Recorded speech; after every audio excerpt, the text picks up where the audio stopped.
சட்டம் உங்களுக்காக நண்பர்களுக்கு வணக்கம். இன்றைய பதிவில் நாம் தெரிந்து கொள்ளவிருக்கும் தகவல் என்ன அப்படின்னு பார்த்தீங்கன்னா, ஒரு சொத்தை பணம் கொடுக்காமல் வாங்க முடியுமா? அப்படிங்கிறத பத்தி தான். வாங்க முடியுமா? முடியாது இல்லைங்களா? ஆனால் அதற்கு ஒரு வாய்ப்பு இருக்கிறது. அந்த வாய்ப்பு என்ன என்று நாம் இந்த பதிவில் விரிவாக தெரிந்து கொள்வோம் வாங்க. ஒரு சொத்தை நம்ம வாங்க வேண்டும் என்று ஆசைப்பட்டால் என்ன செய்வோம்?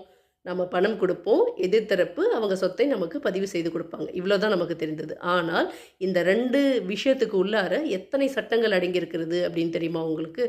ஒரு சொத்தை வாங்க ஒப்பந்தம் செய்தால் அதற்கு இந்திய ஒப்பந்த சட்டம் அதை கட்டுப்படுத்துகிறது. அதுக்கு அடுத்ததாக ஒரு சொத்தை விற்பனை செய்கிறாங்க அப்படின்னும் பொழுது ட்ரான்ஸ்ஃபர் ஆஃப் ப்ராப்பர்ட்டி அப்படின்னு சொல்லுவாங்க. பரிவர்த்தனை சட்டம். இந்த சட்டம் இன்னைக்கு நேத்திக்கு இல்லைங்க. 1882லேயே கொண்டு வந்திருக்காங்க. இதற்கு அடுத்ததாக இன்னொரு சட்டத்தை நம்ம தெரிஞ்சுக்கணும். இந்த சொத்தை நம்ம பதிவு செய்ய போனோம்னா